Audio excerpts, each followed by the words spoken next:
அடிப்பாங்க. பின்னாடி இருந்து சவுக்கு அவங்க ஆட்கள் என்ன செய்வாங்க, எகிப்து ஆட்கள் சவுக்க வச்சு அடிப்பாங்க, எல்லாம் செய்வாங்க. அதுலயும் என்ன செய்யறாங்க, இப்போ இன்னமும் நம்ம அவங்களுக்கு வேலையை கஷ்டமாக்குவோம்னு சொல்லிட்டு அந்த காலத்துல அந்த செங்கல்லாம் செய்வாங்க இல்லையா, அந்த செங்கல் செய்யறதுக்கு வைக்கோல் இதெல்லாம் வச்சு செய்வாங்க போல இருக்கு.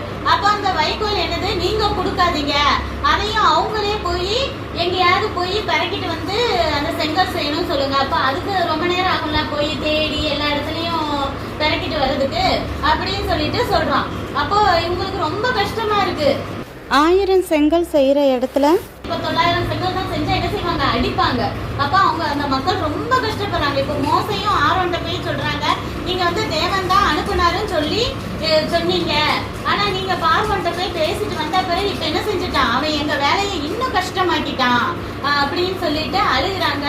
அப்போ எப்பயுமே வந்து நம்மளுக்கு ஒரு விடுதலை வர்றதுக்கு முன்னாடி நம்ம எதுல கஷ்டப்படுறோமோ அந்த கஷ்டம் இன்னும் ரொம்ப உபத்திரவம் படுற மாதிரி இருக்கும்.